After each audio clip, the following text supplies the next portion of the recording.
That's the question I want to ask all my dancers. Yeah. What is your plan?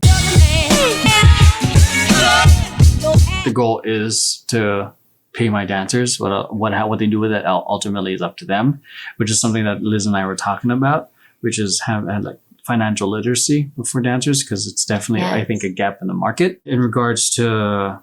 Oh, and catch Emeroy in my podcast very soon too. Oh yeah. So make sure to check that out. It's like, what do you think are some of like the more common mistakes that dancers don't get when it comes to handling their money? Because dancers are living gig to gig, not consistent. It's not like, unless they have a part-time gig or whatever that brings in consistent. But a lot of them are living on that hustle pre-corona. But even then, like, what are some of the what are some of the mistakes that you see them do?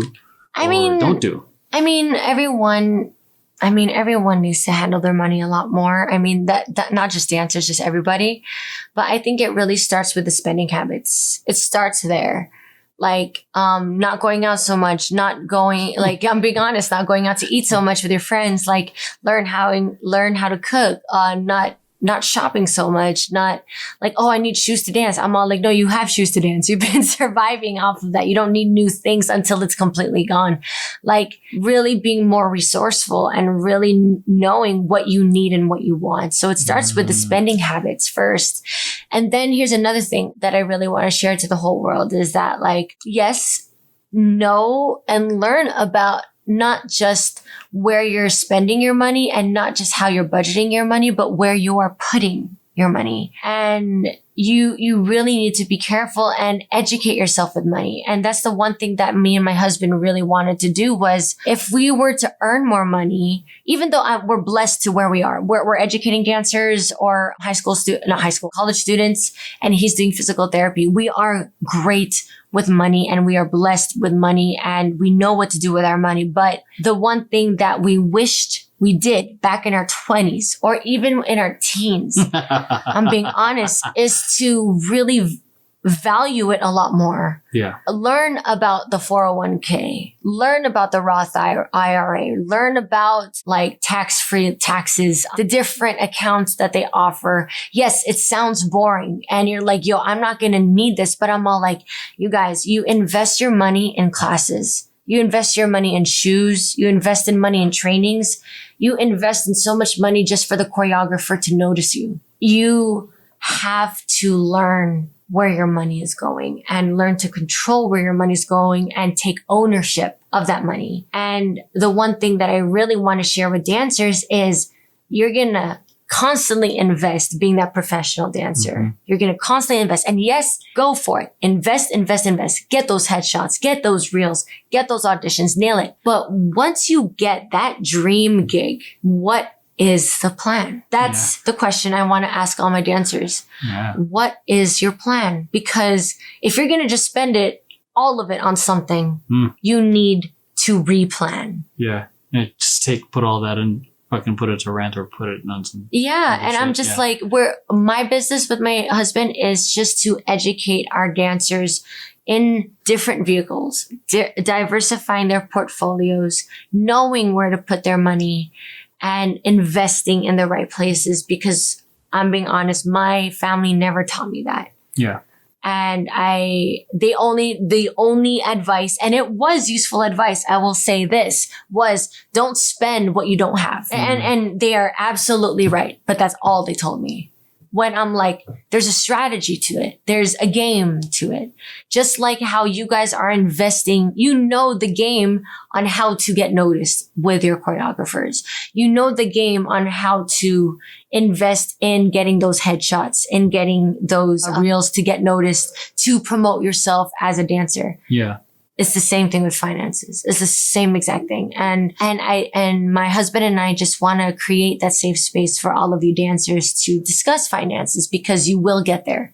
You will, because finances is everywhere. You're saying like, no, finances isn't everything, but I'm kind of like, this camera that I'm talking to right now. This camera I'm using is $1,200. There you go. It's rent for some people. The the where you're watching me on YouTube right now, that costed money. The YouTube, no, but the phone or the tablet or the computer you are watching me right now has to do with money. The place, like look around the four walls, that's money. So it's not everything, no, but it is a part of our lives. Covers a lot of things. It does. And we just want to be that safe space for you all. That's all we want to do, is just to educate, help you go and get to the next step with your finances, plus enhancing your artistry. That's all. Because it's hard to be an artist, because I hate the term starving artist. Yeah, no, I hate that. That's one of the reasons like I didn't want to do temper tantrums. Like I didn't just want to be a fucking starving artist. No, we don't want to starve artists. And I consider myself like a proud capitalist. Yeah. But like not in the sense of like, you know, taking advantage of people, and more in the sense of like capitalizing on our gifts to be of service to other people. Mm-hmm. Like I fought really hard to make sure that my dancers were paid a fair rate. I pay my Vision Paradox employees at a rate that they deserve. And you want people to be happy with their artistry. It's different when you're an artist who's desperate versus an artist who is coming from a place of abundance. So the only way you come from abundance is not, you know, you don't think about abundance and be like, oh, it's going to happen. You have to be able to take care of what's in front of you. Yeah. And if you don't, and it's, you know, it's almost like, you know, I know you motherfuckers have the chair or the bed where you throw all the clothes on there and you leave it.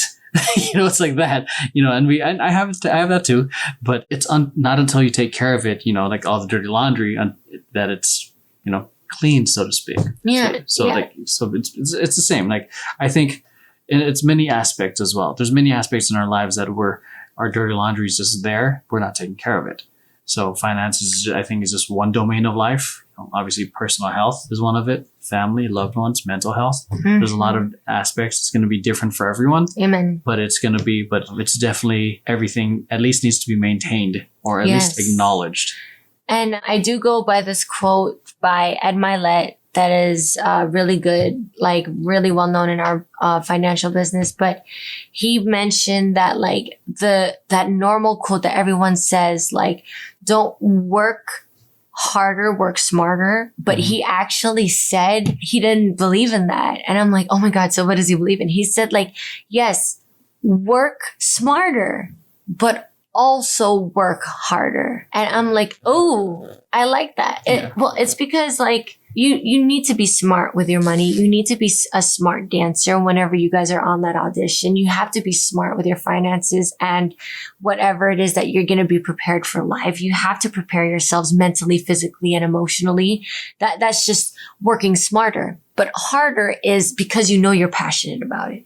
You know you want that job. You know this is something that you want to do for the rest of your life. Mm. And don't get me wrong, even though I'm adding this avenue of finances, I didn't give up on dance ever. I will never give up on dance. That's my first love. And and that's going to be my number one passion before finances. This is just like I said, we just want to be this bridge to create the safe space that like, hey, we are here for you if you need absolutely any help because we've been through it. Yeah, I think to bounce off work smarter, not harder, or it's flipping it to work smart, then hard. It's the very same thing, being efficient versus being effective. Mm-hmm. A lot of people try to be efficient first before being effective. For example, if your job if you work in a kitchen is to wash dishes, you know, and you're trying to become head chef, mm-hmm. you don't get to the next level by washing dishes faster. No. Or your job is to be a choreographer, you know, you don't get to that. It's not effective to always be taking classes because in that sense, you're always going to be a dancer. To be effective is to find the thing that moves the needle forward. So if you're working in a kitchen, working on the craft of cooking, so you can become a sous chef, or if you want to be a choreographer, choreograph every single day. So it's finding that. So that's working smarter. Then to be efficient is find what's effective and double it down. So if you're going to be effective choreographer, how can you be faster at putting out and creating output every single day? Because at the end of the day, as a choreographer, it's the choreography you put out. So can you do it once a week, twice a week, every single day?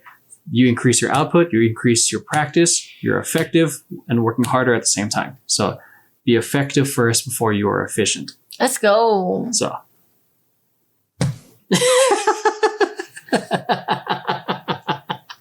That's all I'm gonna say. Let's go. So yeah, I mean, just to not confuse that, because a lot of people are working faster, but they're going nowhere fast. Oh my gosh.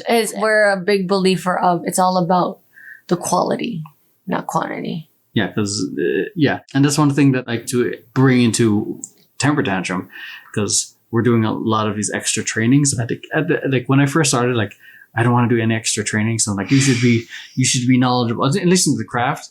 But that doesn't mean like we're close to adding additional trainings to better our company.